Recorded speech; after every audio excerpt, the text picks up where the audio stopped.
Hey Grizzlies fans, welcome back to another edition of the Grizzlies Coaches Show. I'm Josh Bartosik, joined again this week by assistant coach Brendan Ratzloff. Brendan, how you doing today? I'm doing fantastic today, Josh. How about yourself? Can't do much better than I currently am. How about that? That's awesome. It's been great.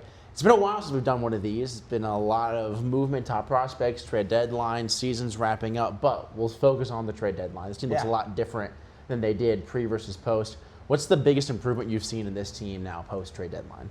Well, obviously, I think we've added quite a bit of depth to our lineup, and certain intangibles like speed. I think that's the biggest thing that we brought in with Jace, Sam, Benji, and Alex. I mean, they all have a lot of speed. They've got a gritty factor to them that they can really help bring to our defensive and offensive mindset. Mm-hmm. So overall, I think we just really helped out building our depth. So that's what we need to do as we make a push here in the playoffs and, continue to go strong here.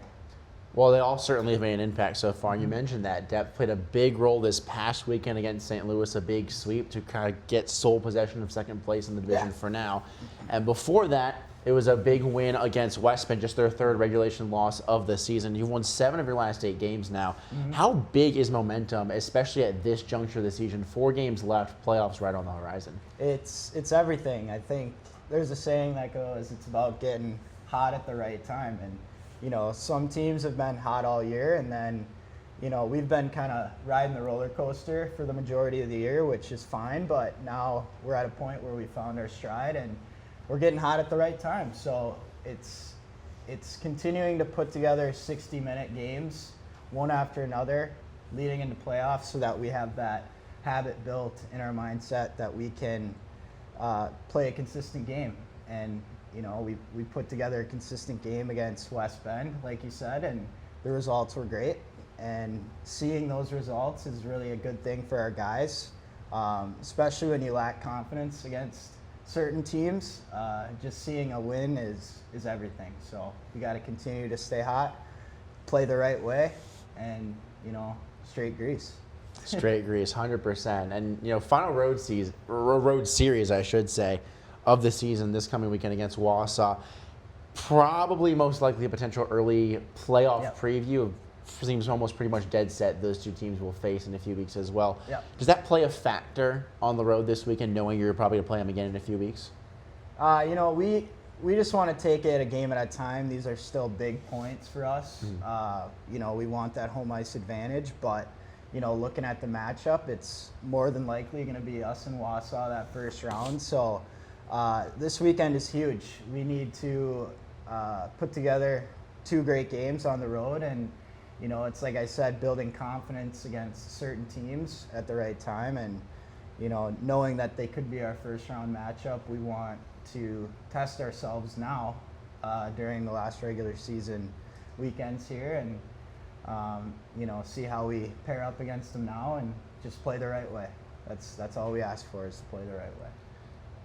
Always want to play the right way. It might be a little bit difficult, at least on Friday. A couple of guys out of the lineup could be a little bit shorthanded.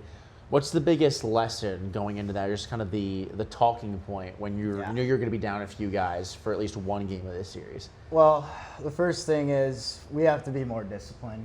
I mean, you look at that St. Louis series, I think it was over 100 penalty minutes total each game. Our attention was on the wrong things. We were trying to get into scraps everywhere on the ice instead of playing a good team game. So first lesson is being more disciplined and just worrying about putting the puck in the net, But as for, missing a few guys this weekend, that's where that depth comes in. And I'm confident in the guys that we have in and out of the lineup. So depth is important, and this weekend it's going to show. I think we're going to come out and compete hard both games with great guys in the lineup. Might be a little different. At least for one of the games, it'll look a little different for sure. Probably some double shifts, whatever it might be. But I want to add one final quick question for this first half of this segment that we kind of maybe glossed over a little bit. But big milestone happened this past weekend for Mason Decker, fifth ever player in Grizzlies history to reach 100 points, the fastest to do so as well. Just talk about what he's meant to the team this year and just as a whole. I mean, you've been here since he got here as well. Yeah, I mean, Dex, he's obviously very offensively skilled, in particularly in front of the net, right? That's kind of his Zach Hyman type. Yeah, but he knows how to score goals, and especially over this past year, he's been really good at a full 200-foot game. Last year, I think he was more offensive-minded, but being a leader this year, he's got to play great defense, and recently he's been doing that. So it's just one of those things, a guy playing the right way, he gets rewarded, you know, and 100 points, what a milestone. That's awesome. Yeah, he's on his way to possibly breaking some more too, just 7 points away from tying the single season point record as well, which we'll see if we can get that this weekend, or at least, you know, there's 4 games left in the season, so still a little bit of time for that. But we'll be right back after a quick message from our team chiropractor, Thrive Wellness. Your body is designed to function at its best, but daily stress, poor posture, and even minor injuries can disrupt your health. At Thrive Wellness, we focus on restoring balance and alignment so you can live pain-free and perform at your peak. Chiropractic care is a natural, effective approach to improving mobility, reducing discomfort, and enhancing overall wellness. Don't wait for pain to hold you back. Call 507-258-4100 or visit thrivewellness.com today to schedule your consultation. Experience the benefits of a properly aligned body, because optimal health starts with a healthy spine. And we are back. Time for part 2 of the fun questions, and these are going to be mostly Olympic themed as the Olympics just wrapped up. Or wrapped up, I should say, Matt.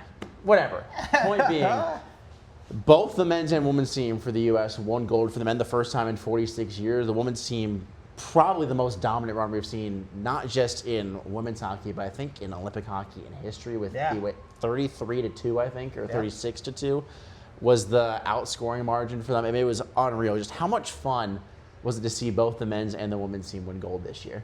It was incredible.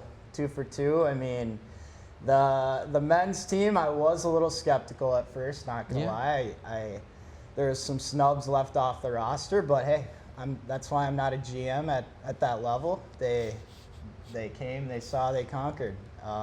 And as for the women's, I mean, just incredible group of women that, like, they just completely dominated. And Canada, you got to give them props too on the women's side. They had a tough defeat against them early on in the tournament, 5-0, and they came back and just held them to 2 goals. So, but how electric both overtime games, like both 2-1 finishes. Too. It was poetry in motion, honestly. Yeah, it was a lot of fun. So it was great. It was really, really fun. I'm sad it's over though. It is. I am sad it's over. I don't miss waking up at 7 o'clock in the morning to watch the gold medal game and having to try and get my voice down for the neighbors, though. That wasn't exactly really fun. I'm sure they would have been. They would have understood if I screamed loud when Jack Hughes scored. But besides hockey, were there any other fun storylines from the Olympics that you really were you a big fan of, that you followed closely at all? You know, I really just paid attention to hockey, but it's fun watching, like, the bobsled when they crash. It was fun to see some of those failures. Kind of harsh, but it's really it's funny, right? It's like, really I'm in it for the entertainment part. Like, it's seeing those different sports and how they work. But also shout out to the Norwegian cross-country skier. I think he had 6 gold medals this Olympics. Unreal. Not nearly talked about as much as it should be. Like, no, 100%. Wow. I mean, they always 6 dominate. gold medals. And they dominate normally when it comes to the Winter Olympics. Them and the Netherlands and the U.S. obviously in there in the mix too a lot. But I mean, my favorite Winter Olympic besides hockey has always been the ski jump. I just think it's like, it's scary. It's scary. It's like a flying squirrel sort of thing. And it just doesn't really seem natural. But I mean, hey, if it works, it works, and they're pretty dang good at it. But we'll move on now back to the NHL. It just started off last night and continuing now. And it's a conversation that me and Jacob had a few days ago. But who do you think is going to have the biggest post-Olympic breakout in the NHL? Obvious answer is, I mean, he's got all the confidence in the world. Jack Hughes scoring the game winner. But it was funny. I was like looking at all the scores last night, And almost every game was 0-0 after 2 periods is like the Olympic burnout, right? Guys coming back, they're tired. Yeah. Maybe they had a little too much fun, but Well, happens when you win gold. yeah, for sure.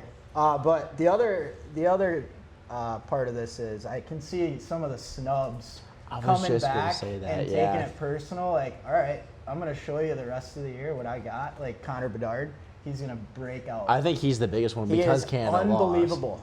He's gonna have No bias whatsoever on your He's end. gonna have 40 points these next 30 games they have. Yeah. That's possible. Also Jason Robertson. He's gonna stay hot. Oh yeah, 100%. Cole Caulfield. It would be tough. Yeah, I mean, for those guys, it's kind of tough because it's like, well, they did win gold, so it's not. Yeah. I mean, they were still snubbed, but I mean, they got the job done. But I think in Connor Bedard's case, he can easily make a name and be like, hey, this is part of the reason I'm not. I think he's probably sitting there saying, I'm not going to miss a wide open net with 10 minutes left of the third period like Nathan McKinnon did. But that's just me. I know that Jacob said that Tage Thompson was the guy that was probably going to come out and have a huge breakout. Arya scored an insane goal yesterday for the Sabres against the Devils. Shout out Buffalo for hopefully making the playoffs for the first time in 14 years. That'd be huge. I personally think, was it Tage Thompson? No, Tage Thompson would be probably a guy that is going to have a pretty solid breakout phenomenal. as well. I think Slavkovsky is the guy to look out for. I mean, he had good shout. unreal tournament for his home country. Well, I think he still finished top 3 in goals in the Olympics as well, despite they didn't even play in the gold medal game or the bronze medal game either. But he was unreal, and I mean, talk about a young team with a lot of talent like Buffalo. Montreal looks pretty dang good too. So. And one last shout out, Celebrini, 19 years come old, on. just tearing it up at the Olympics. He'll win at least one gold medal in his lifetime, surely. Yeah. He's gonna continue his little streak going. Yeah, I mean, he was unreal leading the tournament in goals, just doing it all for Team Canada, even without Sidney Crosby. Maybe it would have been a little bit different if they had Crosby, but you hate to see it. if, ands, or buts. Moving on to the final question, we got to see earlier this week your dad up in the wilderness. He had to ride the Zamboni or drive the Zamboni as well. So my only question is, when are you getting behind the wheel? I don't have access. Not here, nowhere. So probably slim to none. No chance. Really? You're not going to try and steal a Zamboni? I think or I'm anything like that? capable, but I just don't think it's accessible to me. Well, maybe if they add that as an Olympic sport, Zamboni driving, you might be able to try your talents there. How about that? That would actually be fun, just like full speed going around the ice. Well, you know, they in one of the old NHL games, like during intermissions, they had the NHL 2K6, yep. It was up until, and they kept it till 2K11 when they stopped doing 2K, because I would always play that, and I would tap out at like 75%. I was so terrible at driving a Zamboni. It was difficult. Shout out Zamboni drivers. It's a much more difficult job than you would think. But thank you, Zamboni drivers. Absolutely. But that's all the time we got this week, Coach. I appreciate it. As always, it's a pleasure. Yeah. Thank you for having me. Yeah, I'm of glad I course. could- Anytime. Anytime, anywhere. But with that, the team is back in action tomorrow and Saturday for the final road series of the season against the Wausau Cyclones before finishing out their regular season against St. Louis next Friday and Saturday. You can get tickets for that game at tickets.rochestergrizz.com. And as always, let's go Grizz. Thanks, Grizz Nation.